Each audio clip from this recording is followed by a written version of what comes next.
Hi, I am HFD and I am a Viking dark fantasy author of the novel A Tale of Scorched Ash and Elm, the novella The Forge, and the novella The Sea and the Staghorn. And I want to talk a little bit to you about Norse mythology. When I write my books, they are set in a dark fantasy world that emulates the Viking age, which would be around like the late 600 AD through the late 1100 AD, 1100s AD in Scandinavia. And so this is a fictionalized Scandinavia type world or country called Leif the Seer. And in those stories, we kind of deal with some of the more, what I find to be very interesting topics like religion. What does religion do to a person? How does the effect of the gods interplay with everyday life, everyday worship, everyday marketplaces, things like that. And so for the most part in the books, you find that the majority of the cast don't experience religion in a way that impacts their daily life. However, there's one or two outliers. They're going to come in contact with relics of the gods. And that impacts, obviously, these big events in their life that then lead to a story worth reading. And the main story takes place based off of the relic of one god in particular, Frey, and a sword that he gives to his servant Skirnir. So, because I was writing a story about Frey and his servant and his sword and his relics, I, in the process of building this world, did a lot of research on the god Frey. And he has become a particular favorite of mine in Norse mythology. So let's talk about him. If you're like most people, your understanding of Norse mythology comes from one of two places. And that's either pop culture, like the God of War games, the Marvel comic books and movies, or maybe Neil Gaiman's Norse mythology book, or it is from an academic source that may or may not be academically sourced. I talked a little bit in my last video about what is and isn't Norse mythology, and how the Victorians and to a certain extent the medieval monks and the Victorian archaeologists and really Victorian storytellers more than academics in the Victorian era changed a lot of Norse mythology and Norse history to suit what they considered to be more acceptable standards. So a lot of sort of things that we would have thought of as like sort of this rough Germanic storytelling and heroic sagas and things like that become outside of what is like classically accepted, which would be Greek myth, sort of Christian ideas of purity and things like that, which they were making up on the fly. A lot of these like ideas of purity didn't exist before then, so the Victorians are making up about everybody. And so things get twisted, things get lost, and by the time modern pop culture happens, we tend to think that we know what we're talking about because we read it in a book that we may have gotten at Barnes & Noble or Borders or wherever you get books these days, Amazon, I guess, for Christmas because your parents knew you were into Vikings when you were a teenager. That's how I got originally into Norse mythology, and then later learned that not always is this the case. And so Frey is a classic example of either being erased entirely or being changed to be oversimplified. So let's dive in. Frey is exemplified by his name. We can know exactly what he's about by knowing the etymology of his name. So Frey, and there's lots of different ways he has been called. There's sort of like the Germanic Freywas, there's Frey, Frui, lots of different pronunciations of the name Frey. I usually typically stick with sort of what was at one time the academically accepted Frey, F-R-E-Y-R, silent R at the end. But I know a lot of academics and a lot of scholars are moving to more Frey. So he is the personification of sovereignty through abundance.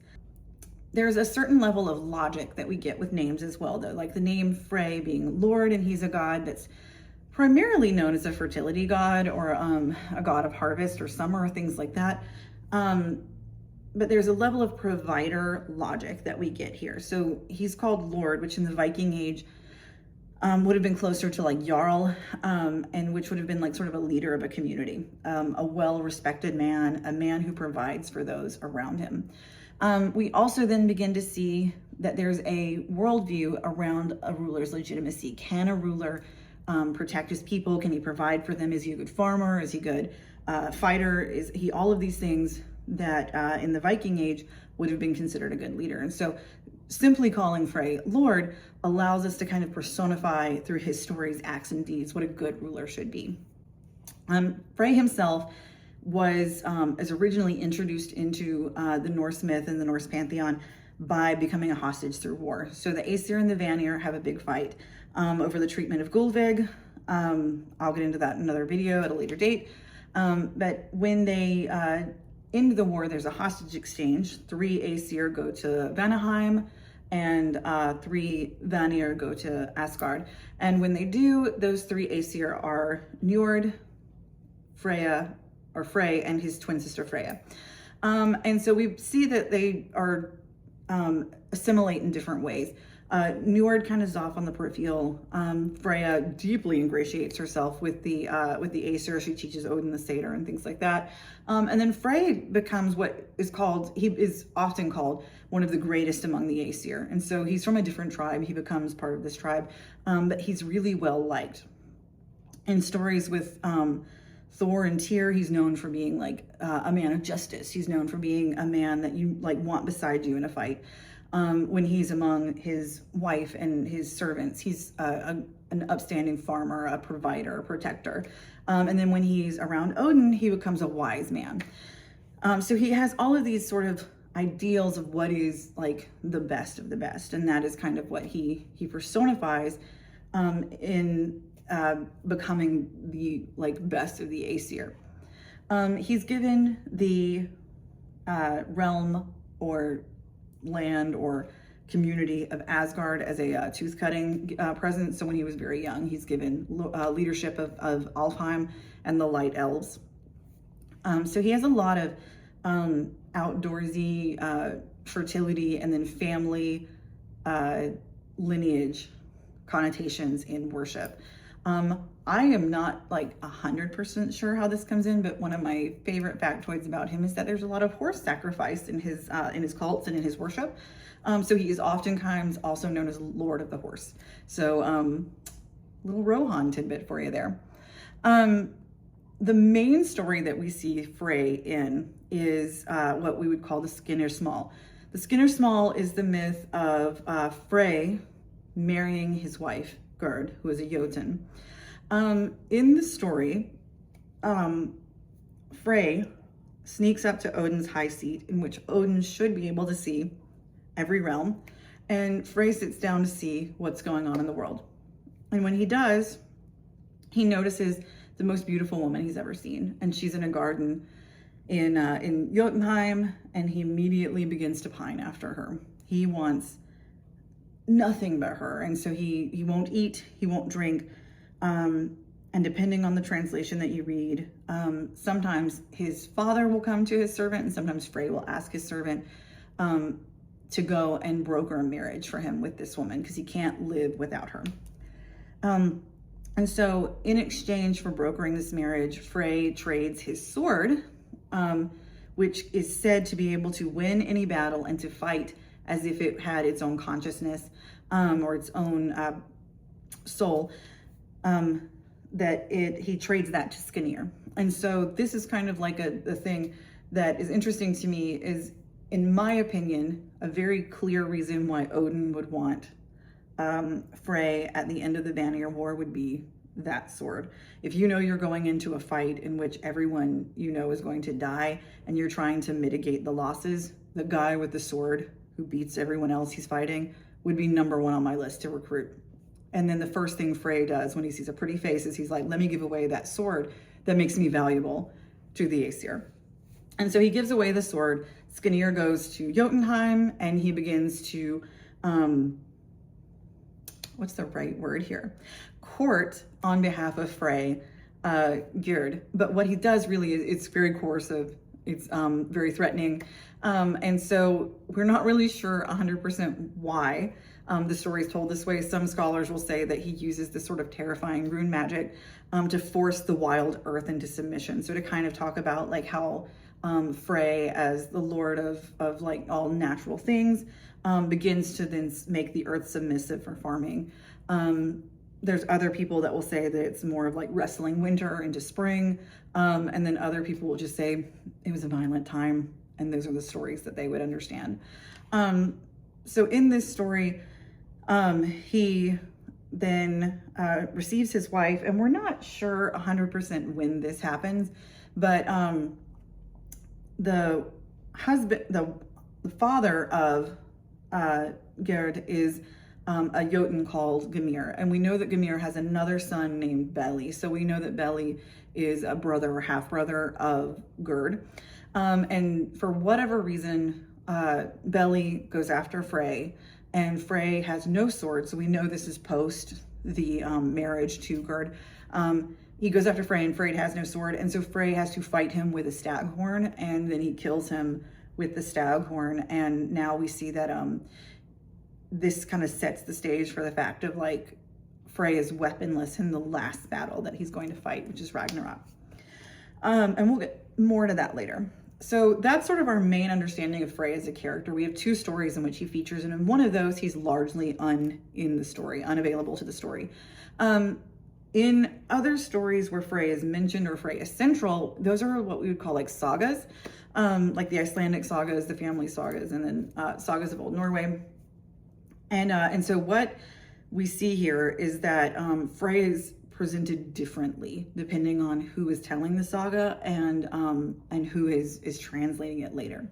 So in the early medieval period, around the 1200s, we begin to see that a lot of the sagas are written down by different Scandinavian lords, and these men write down to varying degrees a Christianification of the sagas, or they write down sort of as much of a literal history as they can get away with in their communities. And one of these kind of interesting storylines is that we then begin to see the story of Yngvi Frey comes up, and Yngvi Frey and the Mound is the story. And this is in the Ynglinga saga. And Frey is treated as a historical king whose death is hidden to preserve a golden age. So he's not a god in this story. He's a king that then they personify as a god so that people will be under the control of the kingdom.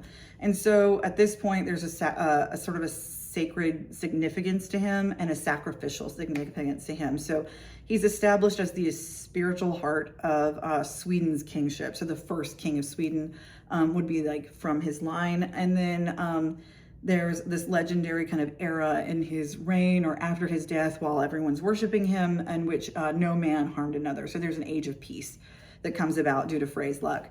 And then for 3 years, taxes are poured into a burial mound, and every year they do this, the harvest remains bountiful and Frey's presence persists. So this is kind of a way in which the writer is trying to explain away the practices of the pre-Christian world in this storyline. And so this kind of leads us into the human perspective of Frey. We see it through the 13th century lens, but there's also a lot of archaeological evidence to tell us what people thought about Frey and how the worship of Frey happened in a pre-Christian Scandinavia. We can look at this through stories like Frangel Saga, which is explores the bond between a priest of Frey and him as a god through his sort of personification as the horse lord, Frey Foxy. And it shows how religious devotion can lead to societal downfall and then an eventual shift towards secularism. And this is a theme that I really do lean into in the sequel to A Tale of Scorched Ash and Elm, which will be called A Child of Ash, Heir of Fire, in which a descendant of the main character in Ash and Elm learns to find devotion for Frey in a world that has ceased to take the gods seriously. And so we dig into these stories of like, what does like fanaticism and religious worship look like in the Viking Age? Also, we can see what people thought about him as a god in the Viking Saga, in which Frey acts as a stern judge. He's the guardian of the land. He punishes those who violates their oath, and he keeps social peace. And so oaths are huge in the Viking world. At this point in history, your word is your bond, and if you can't trust the guy next to you to keep his word, he is not worth keeping company in. And so as someone who would want the protection of their community, you had to abide by your oath or your word. So seeing Frey as sort of the judge of oaths really does lean into a lot of later worship that we see in like Yule celebrations and things like that. And then there's the Gisla Saga, in which this highlights the sacral warmth of Frey. So this is sort of like the personification of summer that he would represent. So snow wouldn't settle on one of his devotees' graves because Frey's warmth kept the frost away. And this was supposedly a reward for lifelong loyalty. So the historical cult and Yule traditions that we see are a lot of what is left of the worship of Frey. We do know from some of the sagas that there is some kind of interesting horse worship that happens. In one saga specifically, or a historical reference that we see specifically, a woman has a horse, male genitalia, hanging above her hearth as a sign of fertility. That is largely believed to be in worship of Frey. We don't know 100% because a monk wrote it down, and so he was not asking a lot of follow-up questions about why do you have this giant horse penis above your hearth, which to me would have been the first thing I asked as soon as I walked in the door. I'd been like, whoa, what's this? But we know for a fact that a lot of the Yule or midwinter worship is in reverence of Frey. In every single one of my books, except for the novellas, we have a scene during midwinter, which would be what we would call Yule in our world, midwinter in the fictional world I've written. And I do this because Frey is the central god in the storyline, and I want the opportunity to sort of show the difference between what we see in pop culture as like the Yule celebrations, and then what is traditionally what a Norse pagan would have believed in the heathenistic period of the Viking Age, or pre-Christian Scandinavia, as it's called. So Yule is originally a solar and fertility festival, so it happens around the solstice. It's argued to be about December 22nd. Some people say it might have been in early January. We know for a fact that Yule, midwinter, and another sort of fertility festivals are celebrated between December 22nd and I think like just January 11th or January 17th. I can't remember exactly the date. So there's a good chunk of time in which these feastings were happening. And we know for a fact that all of these feasts were around the sort of the representation of the common man. This is where Frey becomes the hero of the everyday man.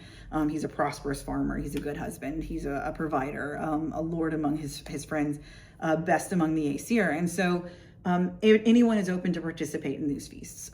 Every man is open to participate in these feasts. And what they do is they're making sacrifices for good crops. They're going to be making oaths to their friends, their kings, their gods. And then there's going to be a sacrifice, like a lot of what we'd call the Yule boar, or the sonograltar. And so this is the sacred sacrifice of the night. Like, this is the big one. And it's a boar to represent Frey's golden boar, Gullinbursti. And this is where men would then now make their really big oaths for the night. So they're going to take the boar's bristles, and they're then going to dip them in the blood. There's some dispute on what they do with the blood. Like, do you shake it on the person? Do you put it on yourself? Is it just the dipping action that's important? But you're going to make your oath on that blood. And so then that's kind of the main worship pieces that we see about Frey. Another thing we know is that there is some type of idol worship that happens for Frey. There's a lot of sort of phallic statues surrounding the worship of Frey. We see some statues that we can find in Norway, in one of the big temples there, that have a certain shape. And then the most famous Frey representation is a small figurine found in Sweden, in which he's got his legs crossed, one hand on his leg, the other stroking his beard, and he has a prominent virility symbol between his legs. So we know that the worship of him does have something to do with fertility and virility, as well as being, prosperous farmer and all the other everyday common man wonderfulnesses. The modern distortion of Frey is incredible to me because he's one of those gods that's incredibly important during the Viking Age. Yet in modern day media, he gets lost a lot of times. He's either never mentioned or he is sort of so downplayed that he just becomes sort of a shadow to more quote unquote interesting characters. A classic example of this is in the God of War games. And I genuinely do like the God of War and God of War Ragnarök stories. I disagree with the way they talk about Norse mythology. I don't think Odin is personified as a good guy enough in media. But that's the God of War game franchise from the beginning. So you can't really argue with that in their storytelling techniques. You can disagree all you want, but that's their story. It's been that way since the early 2000s. And so one of the things they do to Frey is in a lot of ways, they give him sort of an impotence about him. He's a second fiddle to Freya, and he's almost like Freya's bumbling younger brother. I'm doing my best to lead this guerrilla warfare against the Aesir, but just getting caught all the time. And I'm falling in love with women I'm not supposed to. And, things of that nature. I will say they do the most to show sort of the retinue of Frey, which typically does take a bigger stance in stories involving Frey, is that his servants and his retinue do talk more than he does. So they have the sword that wins any battle. They have Skanir, they have Bela and Bigvir, and they have Gullinbursti in some aspects. So they really do show kind of all the tenets of Frey without giving Frey a lot of representation in a way that I think he deserves as a storytelling device. The other place that we see Norse mythology in pop culture is Marvel's Thor series. In the movies, there's no mention of Aesir-Vanir. It's always just Asgardians, humans. And so we lose that. In the Thor comic books, they do try to play off of sort of certain god tropes, like Freya could sort of be the enchantress. We see the Valkyries represented as more than just one character. And then at some point I had heard that in the 80s and 90s arcs that people were trying to sort of make the character Fandral, who's one of the Warriors 3, into a more Frey-like character in the sense that he's very virile and very manly and a womanizer. But in my opinion, having read those comics, he's just clearly Errol Flynn. He's a swashbuckling hero. And so we do lose Frey a lot in modern pop culture. When we do see Frey, typically it is in fantasy novels. I am guilty of this as well. And we typically do not see him in a way where he might be presented himself. We typically see his sword or his servants getting the bigger picture. My novel included. So I can't say oh yeah, I'm representing Frey entirely perfectly, because I'm not. It's fantasy, it's fiction. I will say, if you are into Frey and you have read my book and you like it, stay tuned. In Child of Ash, Heir of Fire, he does become a speaking character. Spoiler alert.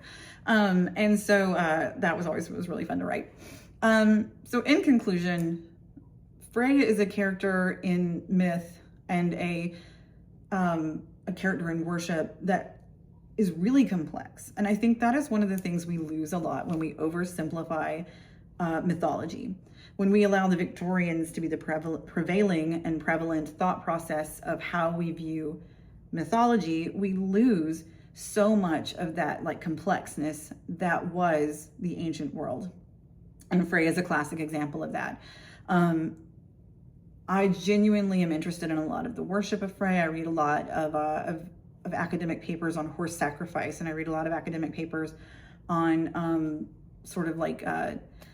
fertility rituals and things like that, and harvest rituals in the Viking Age Scandinavia, and so we see so much complex thought process about agriculture surrounding Frey as a god that it seems almost silly to just sort of be like, he's the god of fertility or the god of summer, when he offers so much. So if you have the chance to read anything deeper on Frey, I suggest you do. It's a super interesting topic. If you have any questions, feel free to comment them below. I'd love to chat about this, obviously. I've gone 20 minutes on it just by myself.